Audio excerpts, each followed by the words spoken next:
Hey everybody, welcome back to CK Cycles. Well, we have something a little different in the shop today.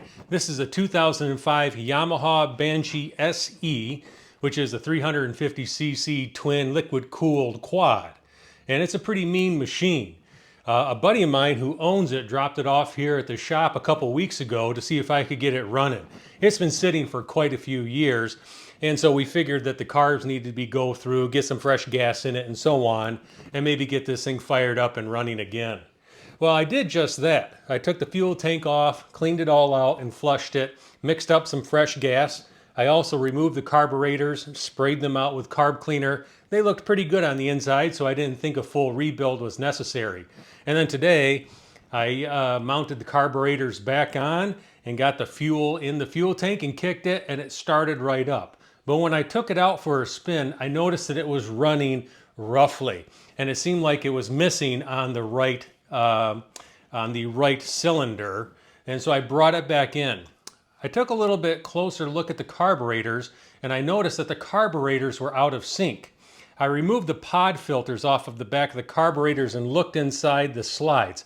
And I noticed that inside the right slide was open a little bit more than the left slide. Let me show you what's going on. Located on top of each of the carburetors on this 2005 Banshee is this throttle unit here. It's called the TORS system, which I believe stands for Throttle Override System. I think Yamaha put this on as some sort of a safety feature, but essentially the throttle cables come into this mechanical and electrical switch, and then there's a mechanism that then allows the slide in the carburetor to move up and down, kind of like a traditional throttle. But you can see that there is some wires coming out of this TORS system.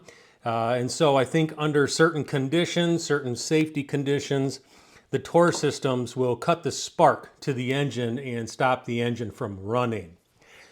Interestingly enough, on top of the TORS system is this knurled screw. And by turning this screw right here, it opens and closes the slide within the carburetor, along with the throttle, certainly. But your fine adjustment for the slide position is done with this screw. And you use this screw on the left carburetor, and then there's also a screw on the right carburetor here to synchronize the carbs. So when the Banshee was not running well, and I noticed that the slide in the right carburetor was up higher than the slide in the left carburetor, I went to adjust the screw on the right carburetor's TORS system, and I noticed that there was no tension at all. Here on the left, I can feel even tension, but there is tension. And when I turn the screw, I can see that the slide is opening and closing. Almost like an idle adjustment screw, I guess. But this is also used for carb synchronization.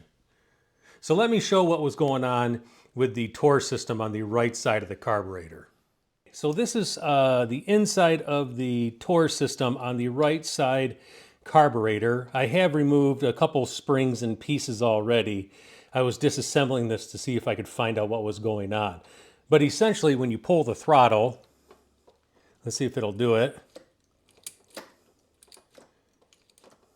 The throttle lever pulls this lever and then transfers over to the throttle cable inside the carburetor, and that actuates your slide. Now this screw right here, if you turn it in or turn it out, adjusts the initial setting of the slide inside the carburetor. So when you screw this, it moves the switch right here. And then that's how you get your carburetors synchronized. Now when I opened this up, I saw that the switch body here was broken. And you can see the plastic, it's the upper portion of the switch body here left on the screw that is broken as well. And so that meant that I was getting no adjustment. And it also meant that it was not allowing the slide to fully seat. and thus the right slide was up higher in the carburetor than the left. And so I looked this up online, and brand new, they're fairly expensive. And after talking to the owner, we decided to not go with a brand new unit to replace this right side TORS system. There are these that are used online that, can be found at a reasonable price, but they're older just like this, and perhaps they're susceptible to a similar malfunction. So we decided on something different to address this issue for both carbs. Let me show you what it is. So I've been doing a little reading, and I believe that not only are these screws used to help synchronize the carb, so the slides open at the in the same positions, in a matched position, but they're also used for idle adjustment as well. So these carburetors have got ports here, but they're not drilled, they're not tapped or anything on both sides of the carb bodies. Well, that one looks like it is.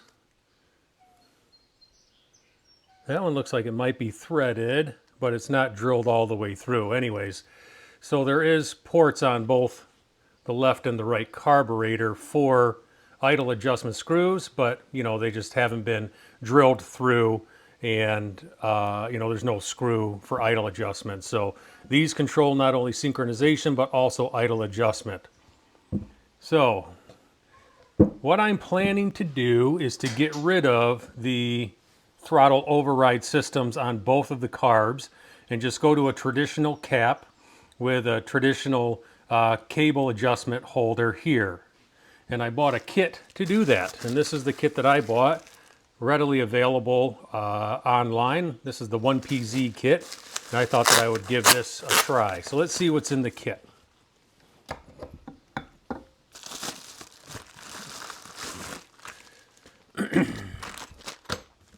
First off, a new set, a new cable, throttle cable here.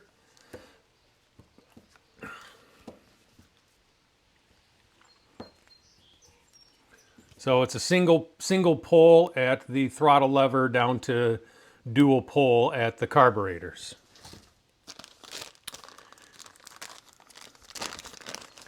Then of course it looks like there is a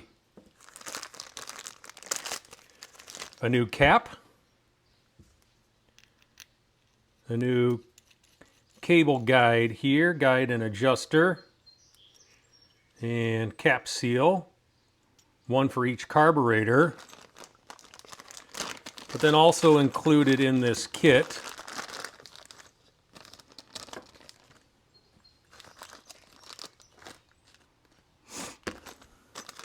is a drill bit and a tap so that idle adjustment screws can be installed in the carburetor body. So that is going to require drilling out these casted ports and then tapping them so that idle adjustment screws can be installed, so we can have idle control. And then on these caps here, these cable guide adjusters here, this is what will be used for the sake of synchronization, making sure that the slides are opening at the same rate on both sides, so equal pull on each side. So these will be used for synchronization, and then a traditional idle screw will be installed for the low end adjustment. So I'm going to get these carbs taken apart and stripped down, and then we're going to get going on installing this kit.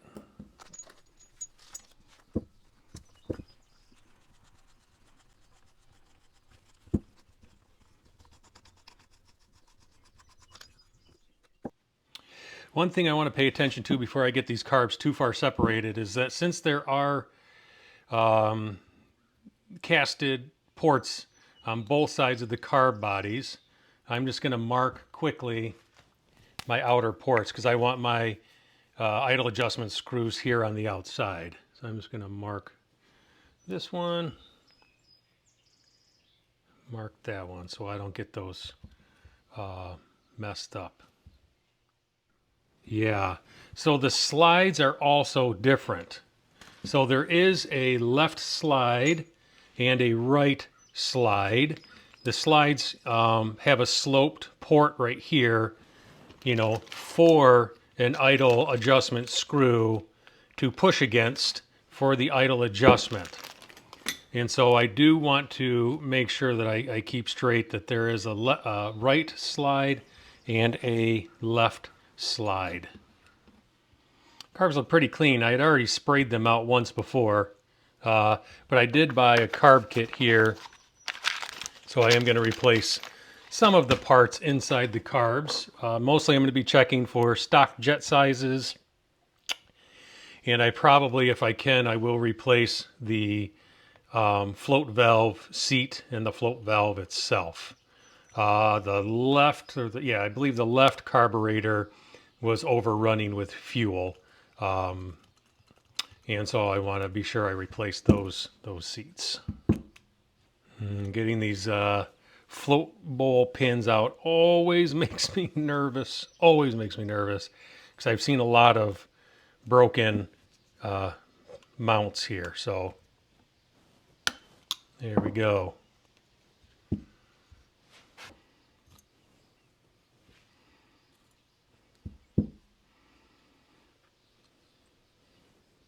Plastic float. Yeah, still good. So it looks like a 6 by 0.75, 6 by 0.75 tap.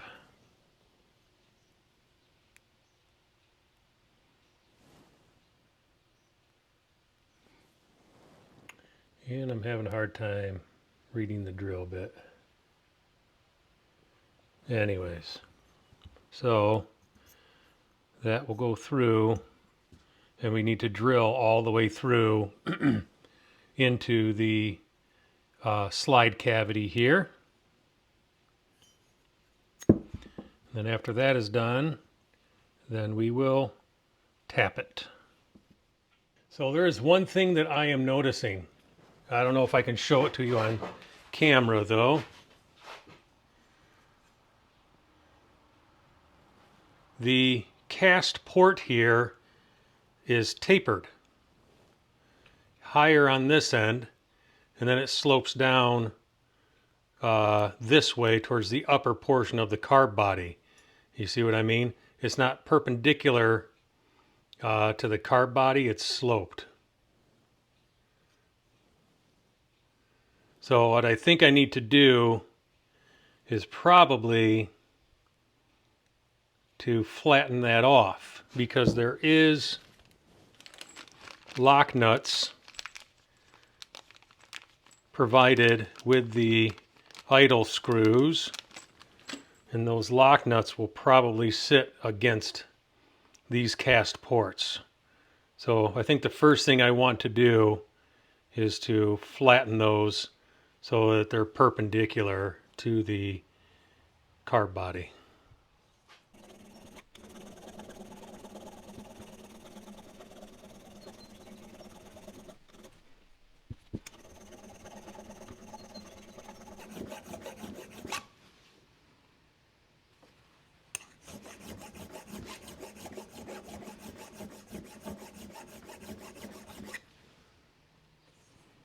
I think that looks good. Okay, I got them both filed down flat. Now it's time to drill them.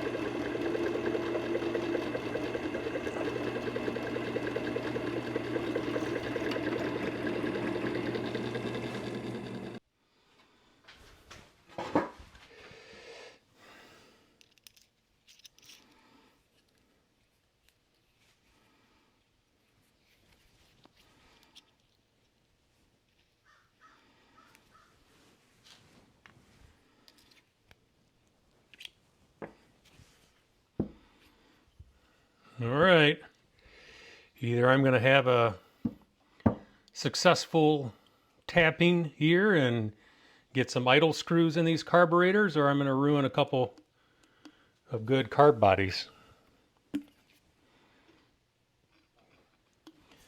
Just going to go super slow, I guess.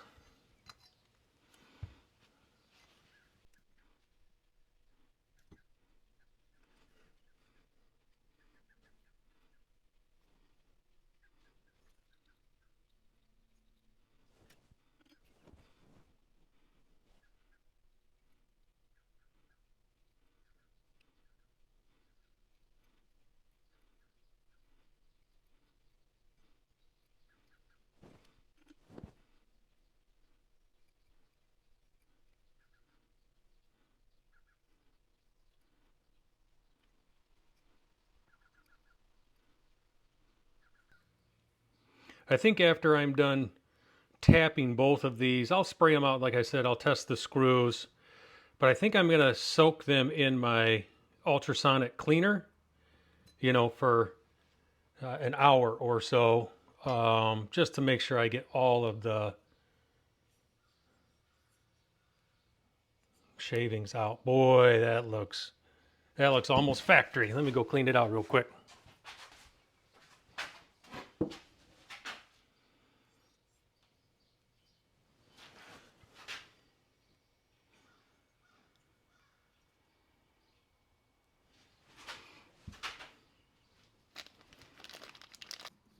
Feels good.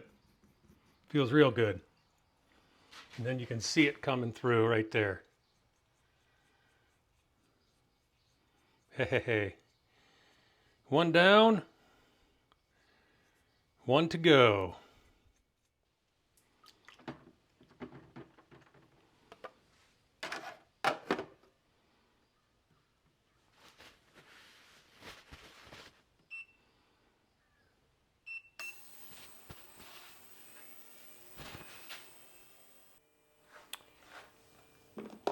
Okay, so while the carburetors are cleaning, I want to check something here on the quad itself. So the throttle override system on the left and the right plugged into this connection and this connection. I believe that the throttle override system stops the spark as a safety feature. And so what I want to know is, with my two throttle override systems unplugged, will I still have spark? Or do these, you know, it's a two-wire connection, or do I need to somehow connect these two wires to regain spark? So that's what I'm going to check. Key is on. Run switch is in the run position. Let's see if we've got spark.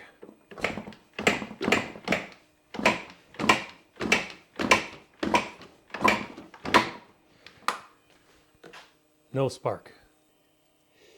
All right, so probably gonna have to run jumpers or something here.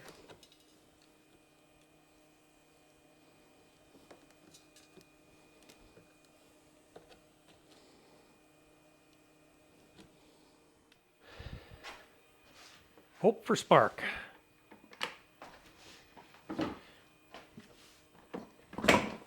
Yay, spark.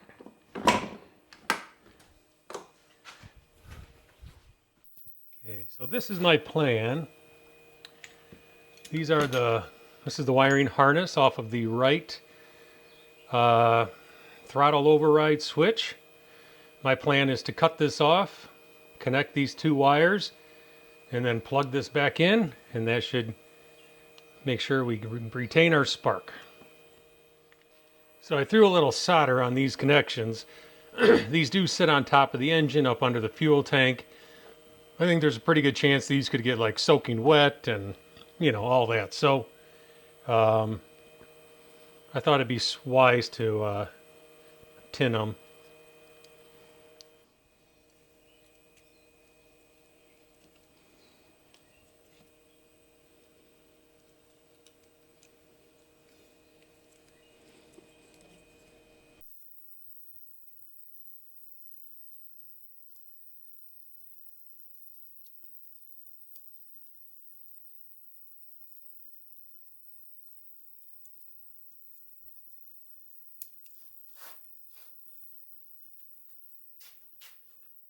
All right, everybody, well, I think that'll be it for part 1. Look forward to part 2, where I'll get the carburetors rebuilt. I'll install the new idle screws and get those initially set. I'll remount the carburetors on the quad, get them synchronized, and then maybe get this thing started up and taken out for a test ride. This is Chris for CK Cycles. We'll see you later.